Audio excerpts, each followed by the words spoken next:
रासोपा नेत्री सुमना श्रेष्ठ मानव तस्कर गरेर बेच्नेहरूसँग फायर भएकी छिन्। उनले फेसबुकमा स्टाटस लेख्दै भनेकी छिन्, यो भिजिट भिसा प्रकरण होइन, यो त मानव तस्करी हो। आफ्नै छोराछोरीलाई कुनै पनि श्रम अधिकार बिना विदेशमा लगेर बेच्ने र त्यो किन्ने विदेशीहरू र बेच्ने नेपालीहरू यी दुवै पापीहरू हुन्। यिनीहरूलाई हार्दिक श्रद्धाञ्जली। यिनीहरूलाई त नर्कमा पनि ठाउँ हुँदैन, माथिको आशीर्वाद नभएसम्म यो हुँदैन भनेर अनुसन्धान अधिकृतले भनेका छन्। अध्यागमनको हाकिमलाई माथिको आशीर्वाद कसको होला भनेर उनले स्टाटसमा लेखेकी छिन्। अर्थात् गृहमन्त्रीज्यूको संलग्नतामा भएको मानव तस्करी भिजिट भिसा प्रकरणमा दैनिक 50 लाख रुपियाँ लियो भन्ने छ।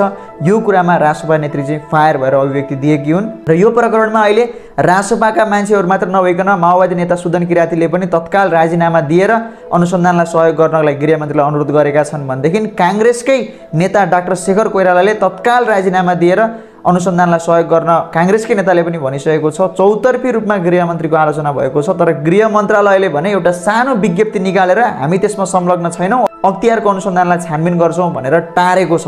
यहाँबाट पनि प्रश्न हुन्छ कि केही न केही कुरा चाहिँ लुकेको छ। त्यसैले गृहमन्त्रीज्यू हिजो अरूलाई अर्थी उपदेश दिँदै प्रश्न उठ्यो भने, अख्तियारले छानबिन गर्यो भने मन्त्री पदमा बस्न लायक हुन्न, तत्काल राजीनामा दिनुपर्छ भन्नुहुन्थ्यो। आज तपाईँले पनि राजीनामा दिनुपर्छ।